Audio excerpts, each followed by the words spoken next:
You know, usually when we talk about a medical diagnosis, there's this expectation of precision. Right, like an exact science. Yeah, exactly. Like you break your arm, the x-ray shows that jagged white line, and the doctor just points and says, there it is, broken or not broken, it's clean. Uh-huh. But then you step into the world of global economics and international trade, and suddenly that x-ray machine is broken. It's just a blurry mess. Total murky landscape. But imagine, just for a second, a world where the diagnosis isn't murky. It is, it's catastrophic. Oh, yeah. Imagine a world where import duties suddenly hit 59%. Wow. 59. Completely freezing international trade. Like ships are just rusting in ports, warehouses are overflowing with goods no one can afford to buy. And a global economic depression isn't just happening. It is actively being deepened by the very policies meant to fix it. Exactly. It is the absolute definition of an economic downward spiral. And what's terrifying is that, we don't even have to imagine it. Right. That is exactly what happened in 1932. Which is just a terrifying reality to think about, a world without trade rules. And so if you want to understand the massive bureaucratic beast that is the World Trade Organization today, you have to start right there. Right. In the ashes of the 1930s. Yeah. And today, we are speaking directly to you, the MBA student, the future international manager. You're preparing for this massive exam on the WTO, and we aren't going to just hand you a list of dates and acronyms. Right, because memorization fades. It totally fades. But if you understand the underlying logic of global trade, if you grasp the mechanics of, why these rules were built in the first place, you'll internalize this permanently. That is our mission for this deep dive. We've got an academic textbook chapter, Unit 6, detailing the history, structure, and principles, and we're going to break it all down. And to understand the highly structured, almost rigid WTO we have today, we really must deeply examine that era of unregulated protectionist trade policies of the Great Depression. Right, the Wild West. Exactly. World trade was already in a steep decline. Economic activity was basically grinding to a halt across the globe. So let's put ourselves in that moment. The United States is watching its exports just drop drastically. The panic is setting in. Oh, absolute panic. And President Hoover decides he has to react, and he responds with a piece of legislation that is just infamous in economic history, the Smoot-Hawley Tariff Act. Right. Now, how does a policy that disastrous actually get created? Because it wasn't intended to freeze global trade. No, not at all. It was initially introduced with a very narrow focus to protect U.S. agriculture. Okay. The logic seems sound to them at the time. Make imported farm goods expensive so Americans are forced to buy American farm goods. It makes sense on paper. Right. But the mechanics of how that bill passed are vital for an MBA student to grasp because it shows how policy mutates. The mechanism is called log rolling in Congress. Log rolling, like you scratch my back, I scratch yours. Exactly. It is essentially political vote trading. So imagine you have a senator from an industrial state, say Pennsylvania, talking to a senator from an agricultural state like Iowa. Okay. The Pennsylvania senator says, I will vote for your agricultural tariff, but only if you add a tariff protecting the steel manufacturing in my state. So it just becomes a runaway train of protectionism. Completely. Every single politician wants a piece of the pie for their own local industry. Right, like you want protection for your dairy, fine, but I need protection for my textiles. Exactly. And the result of all this political horse trading. Yeah. By 1932, the average import duty in the U.S. reached that staggering 59% wall. Which is just, 59%. And we have to ask why this was such a disastrous miscalculation. Well, in international trade, actions absolutely do not happen in a vacuum. If the largest economy in the world puts up a 59% wall, the rest of the world does not just shrug and accept it. No, they fight back. Right. They retaliate. They put up their own walls to protect their own industries from the fallout. So it's a chain reaction. Global imports and exports plummeted. And instead of saving the U.S. economy, the Smoot-Hawley Tariff Act acted like an accelerant. Yeah, spreading and deepening the Great Depression all around the world. It was a catastrophic failure of protectionist policy. So what happened next? Did they just stick with it? No. Governments quickly realized they had made a terrible mistake. By 1934, the U.S. Congress reversed course and passed the Trade Agreements Act. Okay. This act fundamentally transformed U.S. trade policy. Crucially, it slashed those massive Smoot-Hawley tariffs by 50%. Wow, okay, big cut. Yeah, and this early correction was later replaced in 1962 by the Trade Expansion Act, which began to heavily rely on a concept that is absolutely central to international trade today, the most favored nation principle. Right, and we're definitely going to unpack the mechanics of that later. We will, yeah. So we fast forward a bit, we get through the horrors of World War II, the world is devastated, infrastructure is leveled, trade is virtually non-existent, and nations are just trying to rebuild from the rubble. Yeah, starting from scratch, basically. And they look back at the 1930s and realize they never, ever want to repeat the Smoot-Hawley disaster. Exactly.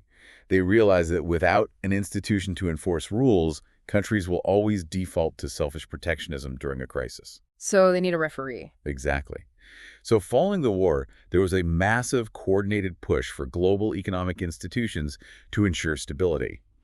The architects of the post-war world envisioned a triad of organizations. A triad. Okay, let's map out this triad for the exam. Right. So the UN Economic and Social Council drafted a charter in 1946 for something called the ITO, the International Trade Organization. Right, and you had the International Monetary Fund, the IMF, to handle currency stability. Right. You had the International Bank for Reconstruction, which we now know as the World Bank, to handle development loans. Yep. And the ITO was supposed to be the third pillar. Right, the supreme authority handling all of global trade. It was an incredibly ambitious project. In November of 1947, delegations from 56 countries met in Havana, Cuba, to hash out this massive, complex draft. I can only imagine the arguments. Oh, it was intense. Yeah. After long, agonizing negotiations, 53 countries actually signed the final act, authenticating the Havana Charter in March 1948. Okay, wait, let me jump in here. If 53 countries signed it, why isn't the ITO running global trade today? Because signing a treaty internationally is very different from ratifying it domestically. Oh, right, domestic politics. Exactly. The diplomats agreed in Cuba, but when they took the charter home to their respective governments, their legislatures balked. The U.S. Congress, in particular, refused to commit, fearing it would infringe on national sovereignty. So it just died. Yeah. The ITO, this grand third pillar of the post-war economy, was stillborn. It never came to life. You know, I love thinking about this in modern business terms. Think of the ITO as a highly ambitious tech startup. Oh, that's a good way to look at it. Right. They had the slick pitch deck, they had the massive scope, the visionary founders, but they effectively ran out of funding and political will before the official launch. Yeah. But while they were trying to build this massive, complicated main product, the developers released like a beta version just to get some basic functionality out there and keep things moving. And that beta version was GATE. That is the perfect analogy to understand the mechanics of what happened next. Gate K, the General Agreement on Tariffs and Trade. Right. Because the massive ITO failed, the world was left holding this beta version. It was signed on October 30, 1947 in Geneva by just 23 nations. Wait, just 23 nations out of the entire globe? That is a tiny club to be setting the rules for world trade. It was a very small club initially. And you have to understand that CAT was originally conceived purely as an interim measure. Oh, it wasn't meant to last. No, it was just supposed to put into effect the basic commercial policy provisions of the ITO while they waited for the main organization to officially launch. But when the ITO died, GATE accidentally became the only international instrument governing world trade. That's wild. An interim temporary beta fix that ended up lasting for 47 years. Yeah, 47 years. So let's trace how this temporary fix actually operated. What was GATT doing day to day to rebuild the global economy? Well, between April and October of 1947, those 23 founding nations got to work. They completed about 123 separate bilateral negotiations, and they established massive schedules containing tariff reductions. Okay. They managed to secure 45,000 individual tariff concessions covering about $10 billion in global trade. $10 billion in 1947 money. That is massive. How did a temporary agreement manage to accomplish that? It worked because it was built on a few core fundamental principles that cut through the complexity. First, the unconditional acceptance of the most favored nation principle. Here's that phrase again. Yep. And second, the principle of eliminating non-tariff trade barriers, like arbitrary quotas. Though they did leave some exceptions early on, right? Like if your nation was entirely dependent on agriculture, or if you were suffering from severe balance of payments problems. Which means you were running out of foreign currency. Right, exactly. GATT gave you a pass on some of the stricter rules in those cases. But the main tool of GATT, the engine that drove it for nearly half a century, was something called the trade rounds. Yes. If you want to understand the evolution of global trade, you have to understand how these rounds functioned. A round in GATT terminology, isn't a single meeting over a weekend in Geneva. Right, it's not a weekend retreat. No, it is a multi-year marathon of incredibly complex, multilateral negotiations. Following its creation, there were 8 major rounds of global trade negotiations. Okay, so let's build a mental map of these 8 rounds for the listeners. You don't need to memorize every single date, but if you're managing a global supply chain, you need to understand the trajectory. Exactly. You need to see how the scope of GATT expanded from just skimming the surface to completely rewriting the DNA of international business. The evolution is fascinating. Let's look at the early years, the tariff-focused era from 1947 to 1956. Yeah. We start with the 1947 Geneva round, which resulted in a massive 21% cut in global tariffs. Yeah. Then Annecy in 1949 with a 2% cut, Torquay in 1951 with a 3% cut, and Geneva in 1956 with a 4% cut. Wait, hold on. Look at those numbers. The first round was a massive 21% cut, but the next 3 were tiny 2, 3, and 4%. Why did the progress suddenly hit a brick wall? Because of the mechanics of domestic politics. In 1947, they picked the low-hanging fruit. Yeah, the easy stuff. Right. They slashed the tariffs on goods that didn't have strong domestic lobbying groups protecting them. But once you clear the easy wins, negotiations get exponentially harder. Because now you're stepping on toes. Exactly. You start dealing with sensitive domestic industries, steel, agriculture, textiles, where local politicians will fight tooth and nail to keep tariffs high. So the low-hanging fruit was gone. The easy part was officially over. Exactly. Which pushes us into the 1960s, where the scope begins to widen out of sheer necessity. Yeah. The Dillon Round from 1960 to 1961 in Geneva involved 62 countries. But the critical shift here is the subject covered. Right. They didn't just talk about tariffs anymore. No, they introduced anti-dumping measures. Okay, let's pause and define dumping for a second, because it's a huge concept for an international manager. It is. Dumping is when a foreign company exports a product at a price that is significantly lower than the price it normally charges in its own home market. Sometimes they even sell it below the raw cost of production. Which sounds crazy, right? Yeah, why would a business intentionally lose money like that? Well, the goal is to flood the foreign market, completely kill off the domestic competition who can't match that artificially low price, establish a monopoly, and then jack the prices back up later. It is predatory pricing on a global scale. Exactly. The fact that the Dillon Round had to start addressing dumping shows that global trade was becoming more sophisticated and businesses were becoming more ruthlessly competitive. Simple tariffs weren't the only weapons anymore. Right. Next came the Kennedy Round from 1964 to 1967. This was massive. 102 countries participated, and they achieved a sweeping 35% cut in tariffs. Wow, back to big numbers. But more importantly, they formally expanded the subjects covered to include non-tariff measures and multilateral agreements. We really need to explain non-tariff measures because they are sneaky. Very sneaky. A tariff is a visible tax at the border. 59%, boom, it hits the spreadsheet, everyone sees it. A non-tariff measure is a hidden wall.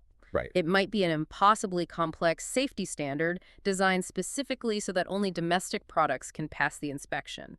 It might be an arbitrary import quota. It's basically protectionism in disguise. Which brings us to the Tokyo Round, 1973 to 1979.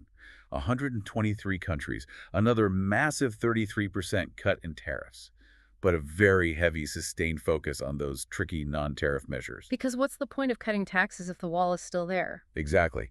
They realized that slashing border taxes was utterly useless if countries just replaced them with hidden regulatory walls inside their borders. Okay, if you're taking away one thing from the history of trade for this exam, it is this 8th and final round, the game changer, the Uruguay round. The Uruguay Round is arguably the most important event in modern international trade history.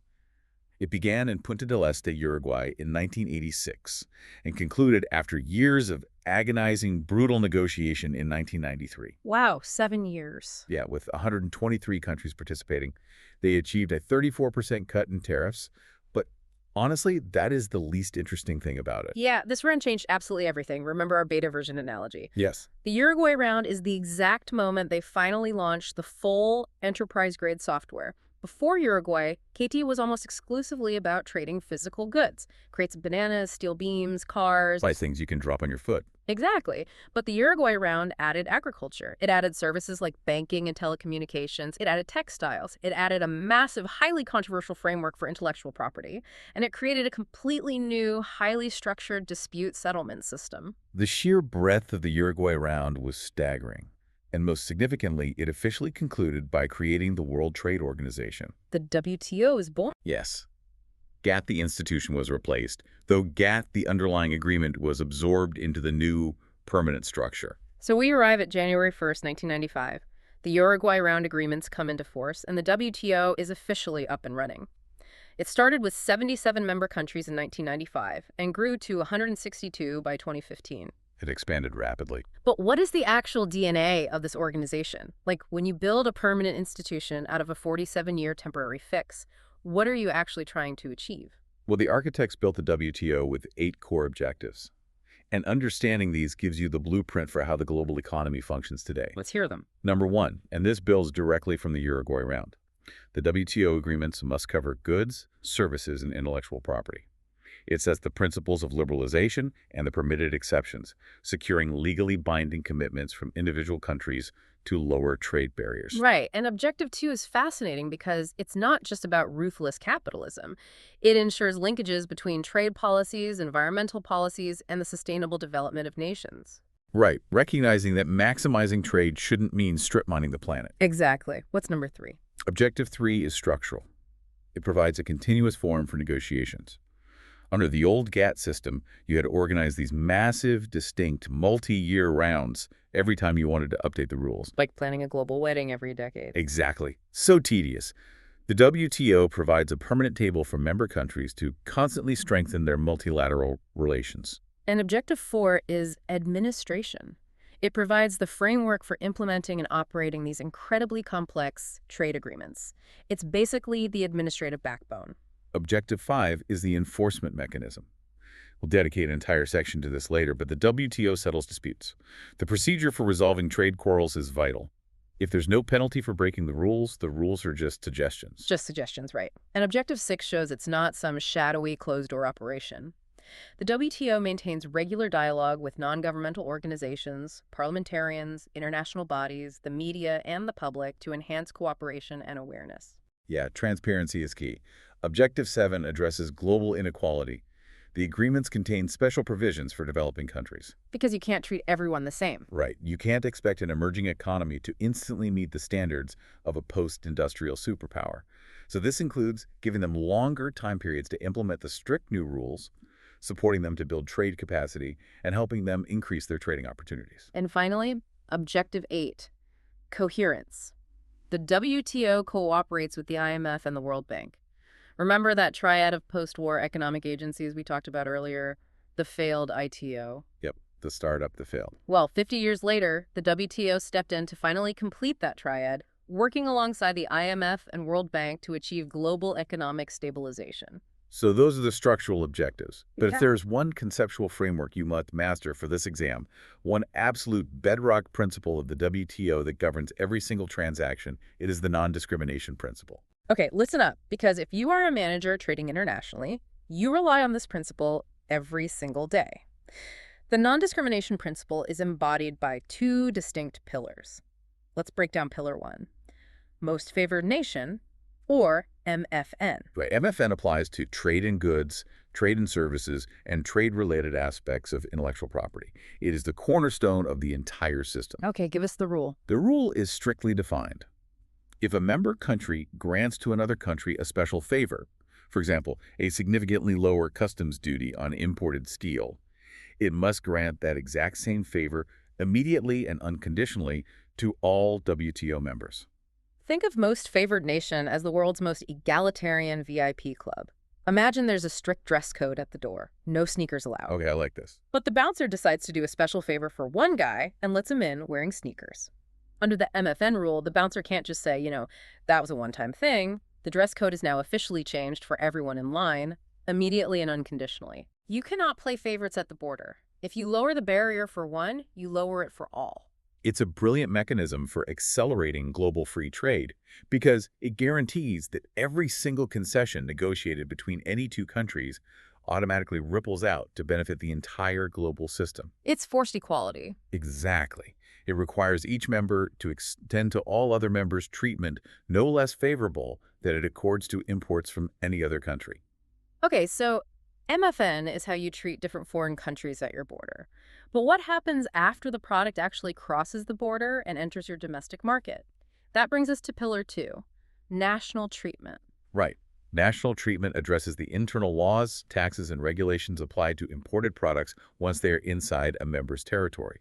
The rule here prohibits a member from favoring its own domestic products over the imported products of other member countries.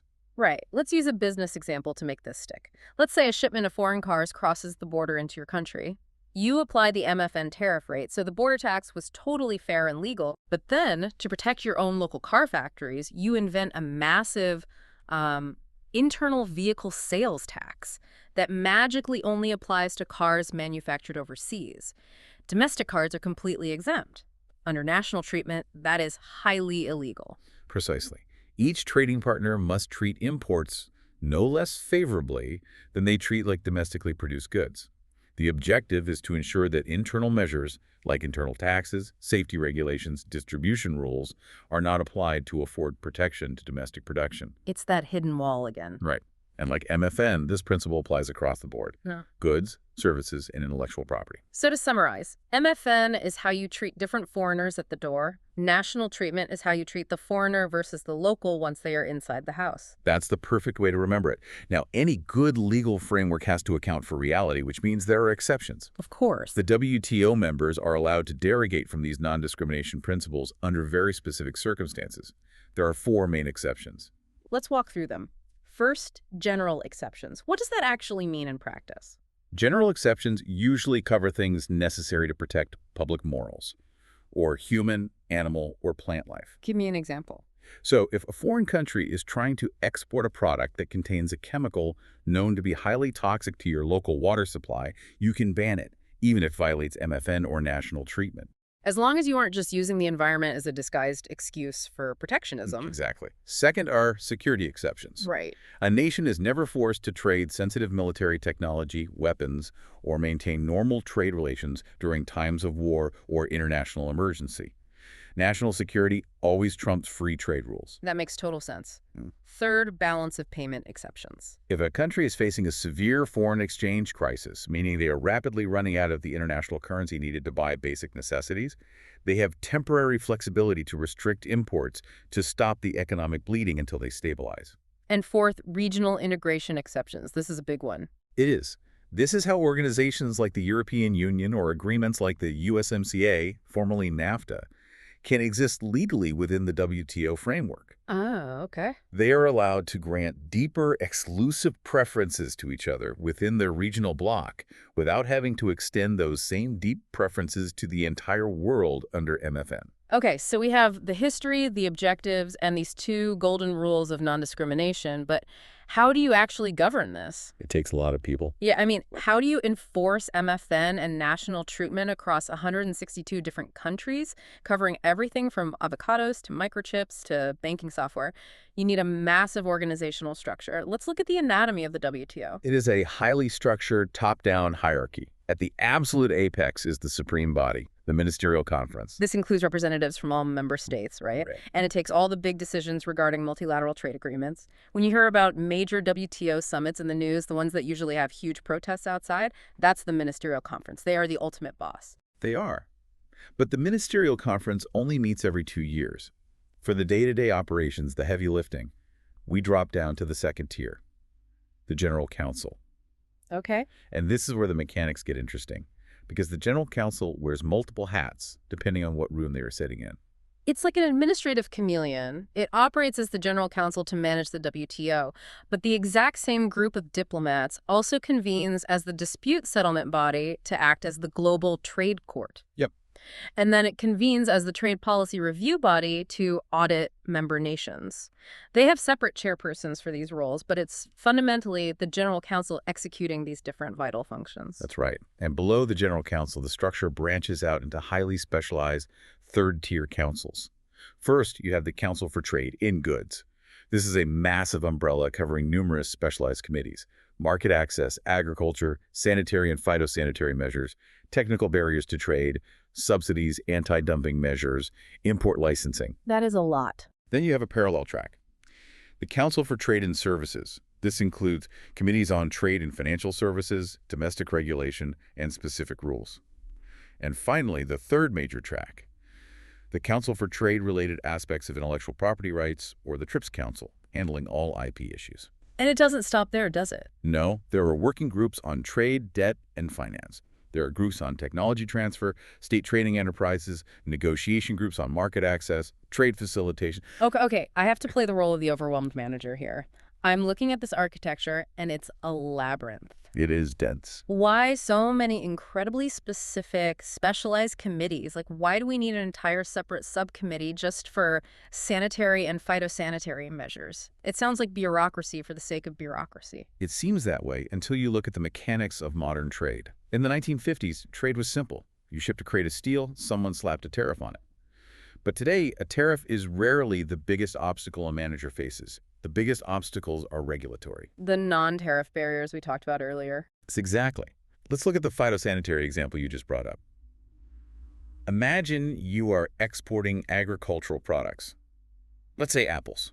Okay, selling apple. A foreign country might block your export not with a tariff, but by claiming your apples might carry a highly specific, microscopic fruit fly. Oh, wow. Now, to determine if that sanitary standard is a legitimate public health concern or just a disguised, illegal protectionist barrier to help their own local apple farmers. That requires intense, specialized, technical governance. You can't just guess. No, you can't have a generalist deciding if a fruit fly restriction is scientifically valid. You need experts. Modern trade is about complex software, intricate banking regulations, and microscopic safety standards. The bureaucracy has to reflect the complexity of the global economy. That makes perfect sense. The rules are complex because the things we trade are complex. So let's dive into the rules themselves. All WTO agreements fall into a specific structure, but we're going to focus deeply on the three main pillars that every business leader needs to know. Pillar 1 is the multilateral agreements on trade in goods. This is the historical heart of the system. It includes the updated GATT 1994, which is the modernized version of the original 1947 agreement. It also includes specific agreements on agriculture, textiles, and technical barriers. But it also includes things like trims trade-related aspects of investment measures. Right. This means a country can't demand that a foreign investor use locally sourced materials just to be allowed to invest. It also covers SCM, which is subsidies and countervailing measures, meaning you can't heavily subsidize your own industries to artificially lower their prices and destroy global competition. Then we move to Pillar 2, the General Agreements on Trade and Services, or GATS. As we noted earlier, this was a milestone achievement born entirely from the Uruguay Round. It came into effect in 1995 and represents the very first set of multilateral rules covering international trade and services. This was huge because services like banking, consulting, telecommunications, they make up a massive chunk of modern economies.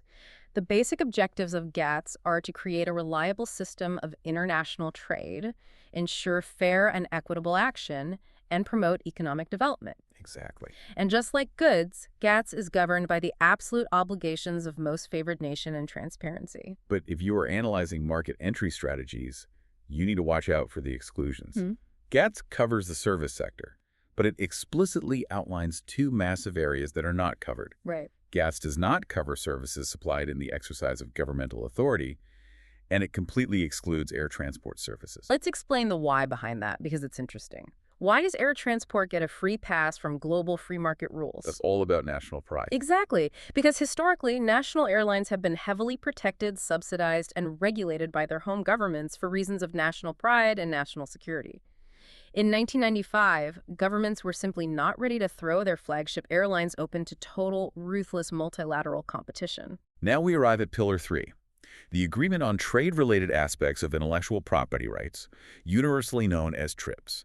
This really requires a deep dive all on its own because the creation of TRIPS fundamentally altered the global economic landscape. And sparked debates that are still raging today. Absolutely. This is the deep dive within the deep dive. First, let's define the terms so we're all on the same page. The World Intellectual Property Organization, WIPO, defines IP as creations of the mind. Inventions, literary and artistic works, symbols, names, images, and designs used in commerce.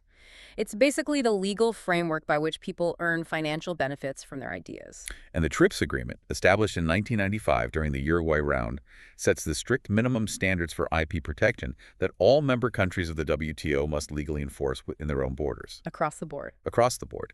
It covers 7 specific types of IP patents: copyrights, trademarks, industrial designs, trade secrets, geographical indications, and integrated circuits. Geographical indications. That's the rule that says you can only call it champagne if the grapes are actually grown in the Champagne region of France, right? If you make it in California, it's just sparkling wine. TRIPS is the mechanism that enforces that rule globally. Exactly. Now, implementing these strict first world intellectual property laws is incredibly difficult and expensive for developing nations. So, Article 65 of the TRIPS agreement provided specific transition periods. Giving them some breathing room. Right. If you were a developing country or a transition economy in 1995, you were given an initial 4 years, up to January 1st, 2000, to completely rewrite your domestic laws to comply.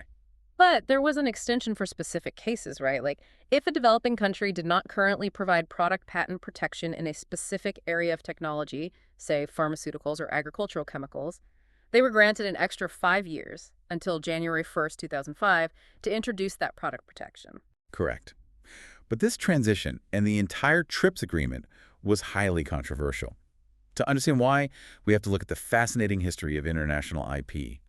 The glaring need for international protection became painfully evident way back at the 1873 International Exhibition of Inventions in Vienna. Oh, this is such a great historical anecdote. They throw this massive exhibition to show off global innovation, and foreign inventors flat out refused to attend. Yep. Why? Because they were terrified that if they brought their new steam engines or manufacturing machines to Austria, the locals would just study them, steal the ideas, copy the machines, and exploit them commercially because there were absolutely no international legal protections in place. Exactly. That fear of theft led to the first major international treaties, the Paris Convention of 1883 for industrial property and the Berne Convention of 1886 for literary and artistic works. Over the next century, as international trade exploded, firms in developed countries, the global north, became highly protective of their IP. These are firms producing high-tech goods where the actual market value isn't the physical plastic or metal, but the intellectual property inside it. Think of a pharmaceutical drug. The raw chemical compounds might cost pennies to manufacture, but the decades of research and development behind the patent are worth billions. So the Global North pushed for better global enforcement, leading to the creation of WIPO, the World Intellectual Property Organization, in 1970, which became a specialized UN agency in 1974. But here is where the geopolitical drama really begins. WIPO administers 24 treaties, but it fundamentally lacked teeth. It couldn't punish anyone. Exactly. It did not require member states to stipulate similar high standards of protection in their domestic laws. It was largely a consultative body. So, developed countries, led primarily by the U.S. and heavily pressured by massive multinational enterprises, M&Es, they wanted strict, enforceable minimum standards across the globe. They tried to get this done through WIPO, but they were completely thwarted by intense opposition from developing countries, the Global South, like India and Brazil. The developing countries argued, correctly at the time, that WIPO was the appropriate forum for these talks, not a trade organization. They didn't want strict IP laws because their economies relied on reverse engineering and copying to catch up. Right. But the developed nations realized they were getting nowhere in WIPO. So they executed a massive strategic shift. They moved the entire IP debate out of WIPO and forced it into the GATT negotiations during the Uruguay round. Wait, how did they manage to just change venues like that? If you look at the geopolitical strategy of the time, the U.S. and other developed nations realized GATT offered 3 massive weapons they could use against developing nations that WIPO simply didn't have. Weapon number 1, market access.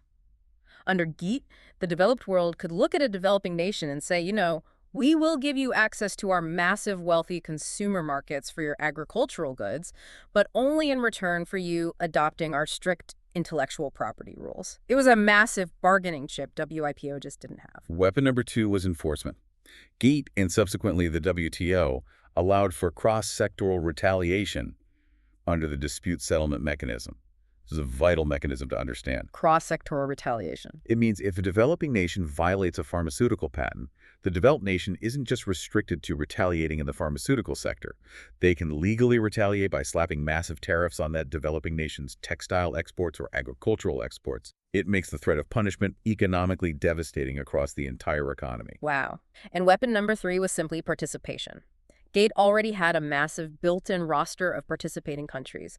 Now, how did the U.S. actually convince reluctant nations to agree to this venue change? They used bare-knuckle unilateral pressure. Very aggressive. The U.S. deployed something called Section 301 of its 1974 Trade Act to effectively threaten developing nations with severe unilateral economic consequences if they didn't play ball and bring IP into GOTE. The result of this intense pressure was the TRIPS Agreement, which significantly internationalizes the IP of signatory countries by forcing their domestic legislation to align with a strict set of minimum stipulations. But this brings up a profound economic contradiction that strikes at the heart of how nations actually develop. Yes, let's talk about this contradiction because it's glaring. Developing countries are trying to build their economies through technological change and industrialization. But history shows that the developed economies demanding these strict rules didn't use strict IP rules when they were developing. Nope. They bent the rules to fit their specific industrial needs at the time. The classic historical example is Switzerland. During its industrialization period, Switzerland happily introduced mechanical invention patents because that legally protected their booming, highly profitable domestic watch industry. Right. Protect what you're good at. But they specifically and intentionally withheld patent protection on chemical substances and processes. Why? Because their infant, developing chemical industry was relying entirely upon imitating, copying, and reverse engineering advanced German chemical technology. Wait, so the Swiss literally copied the Germans until their own chemical industry was strong enough to compete globally. Exactly. But now, under TRIPS, developing economies are denied that exact same leverage. TRIPS establishes minimum standards based on the laws of already developed nations.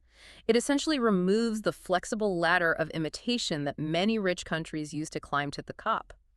Applying the exact same intellectual property stipulations to economies at vastly different levels of technological development creates a deeply uneven playing field. It is a complex economic reality. Developing nations argue that TRIPS serves to protect the monopoly rents of massive multinational corporations at the expense of local development and public health. But regardless of the historical debate, TRIPS is the law of the land today. It's the reality. And that brings us to Section 6. How does the WTO actually enforce these vast, complex laws? Right. All these agreements, Pillar 1 for goods, GATS for services, TRIPS for intellectual property, they are just words on a page without a sheriff to enforce them and a reviewer to audit them. Let's talk about the DSS, the Dispute Settlement System. This system is the WTO's unique contribution to the stability of the global economy. To understand the genius of the DSS, we must look at the mechanical flaws of the old GATT system it replaced. Under the old GATT, a procedure for settling disputes existed, but it was deeply structurally flawed. How so? That had no fixed timetables, which meant complex cases dragged on inconclusively for years.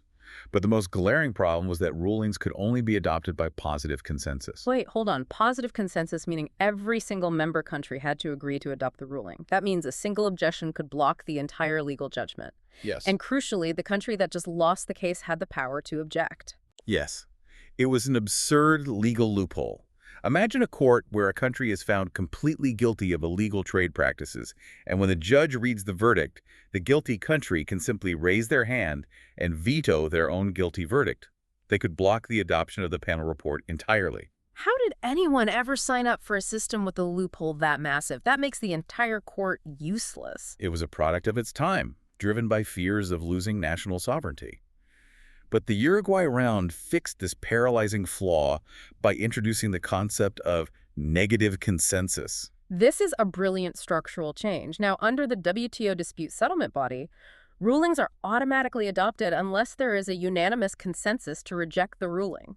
Think about how that flips the script. It completely changes the dynamic. If you are found guilty and you want to block the ruling against you, you don't just have to vote against it yourself. You have to persuade every other country in the entire WTO to vote against it.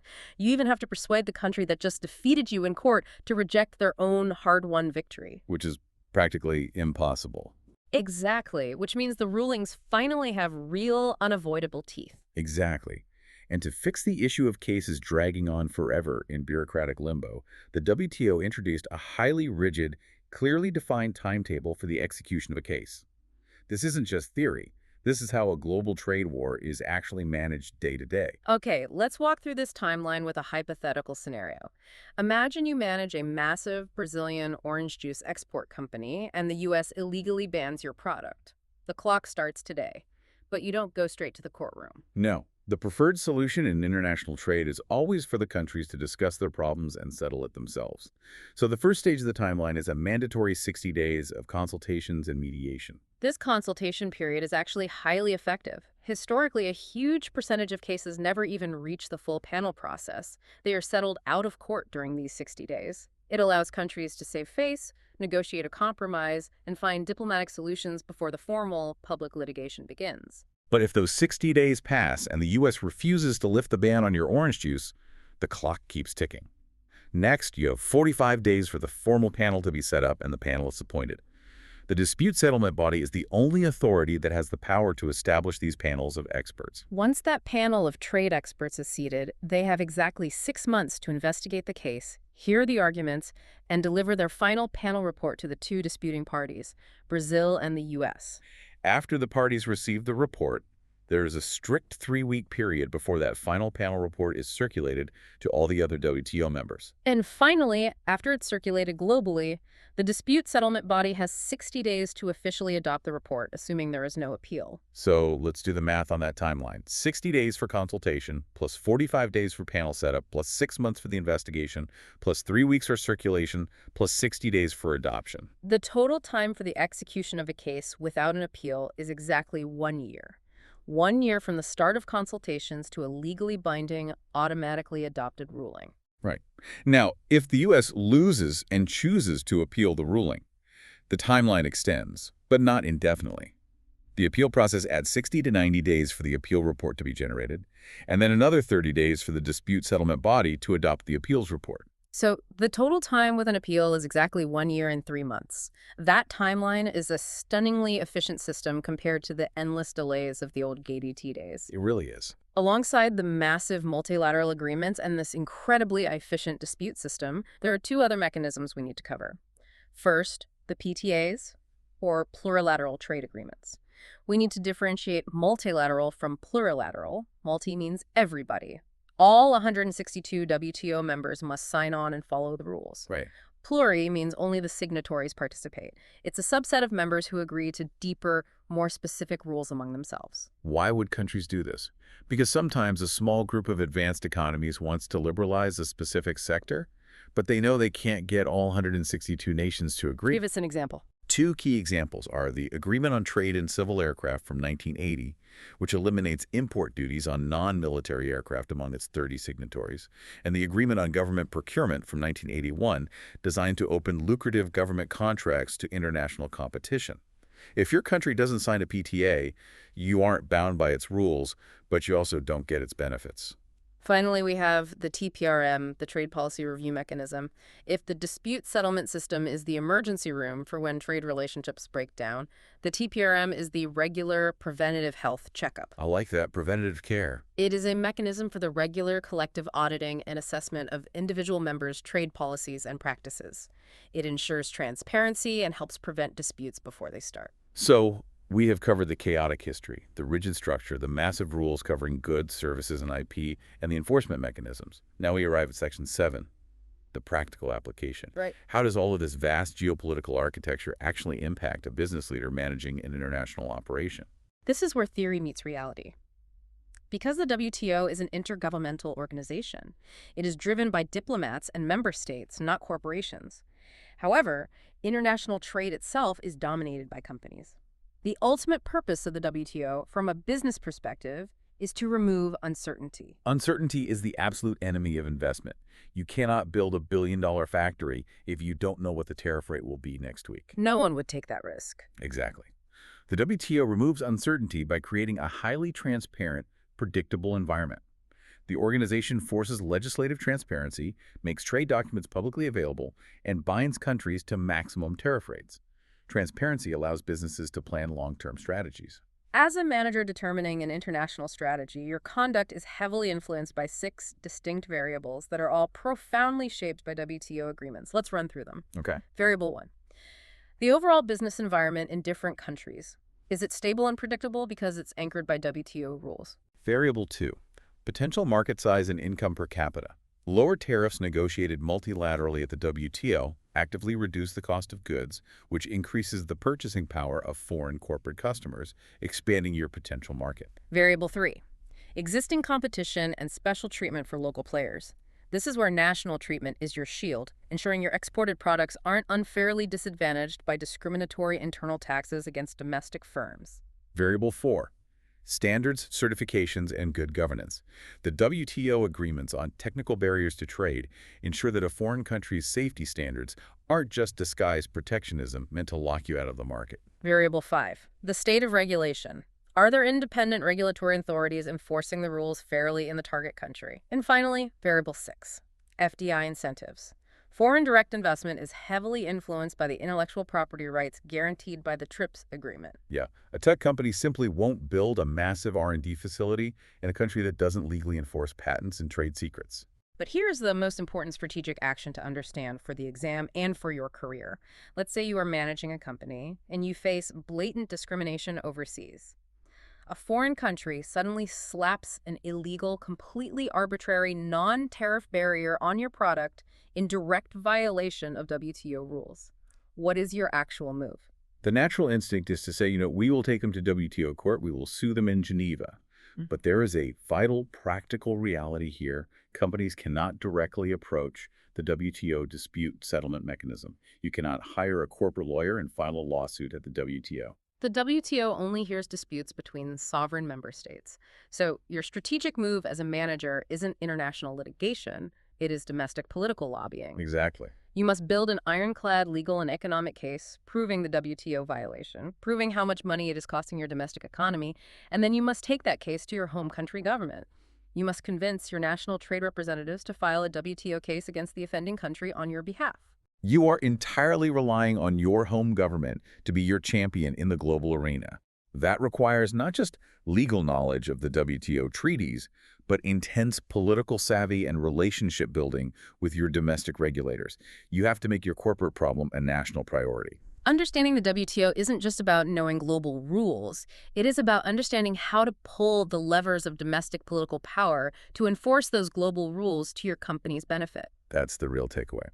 Okay, we have covered an immense amount of ground today. Let's do a quick summary to lock in these key concepts for your exam. We started with the chaos of the 1930s Great Depression, exacerbated by the disastrous log rolling that created the Smoot-Hawley Tariff Act, proving that protectionist retaliation destroys global wealth. We looked at the post-war ambition of the ITO, its failure to launch, and the accidental birth of GATT as a beta version, an interim fix that survived for 47 years through agonizing multi-year trade rounds, slowly expanding from easy tariff cuts to tackling complex non-tariff barriers. We highlighted the Uruguay round as the absolute game changer, transitioning the world from just trading physical goods to a modern framework that includes services, agriculture, and intellectual property, ultimately birthing the WTO in 1995. We drilled down into the twin pillars of the non-discrimination principle: most favored nation, which prevents playing favorites at the border, and national treatment, which ensures a level playing field between foreign and domestic goods once they are inside the market. We explored the incredible depth of the TRIPS agreement, standardizing intellectual property rights globally, and the intense geopolitical pressure used by the global north to pull IP out of WIPO and enforce it through the trade mechanisms of GATT. And we broke down the rigid timeline of the dispute settlement system, made highly effective by the structural genius of negative consensus, ensuring rulings can no longer be vetoed by the guilty party. But as we close this deep dive, I want to leave you with a provocative thought that goes beyond the mechanics of trade rules. We discussed the history of intellectual property. We discussed how countries like Switzerland intentionally ignored patent protections on chemicals while they were industrializing, imitating German technology to build their own economic strength. The historical reality is that many developed nations bent the rules to climb the ladder of industrialization. But the TRIPS agreement now forces developing nations to immediately adopt the strict IP standards of the already developed world. As future business leaders, as managers operating in a deeply interconnected, globalized economy, ask yourselves this question. Does the current WTO system genuinely create a fair, level playing field for everyone? Or, by standardizing the rules based on the legal systems and economic needs of the wealthiest nations, does it permanently lock in the advantage of the nations that industrialized first? Have the advanced economies climb to the top and then use the WTO to pull the ladder up behind them? It is a profound structural question, and one that continues to drive the tensions within global trade negotiations today. It's a heavy question, and it's one you'll have to navigate in your careers. Because the reality is, we don't live in a world of 59% tariffs anymore. We live in a world of rules. The rested ships are moving, the ports are open, and the global economy is deeply, inextricably linked. Knowing how to navigate those links, knowing the why behind the bureaucracy, that's what makes a truly effective international leader.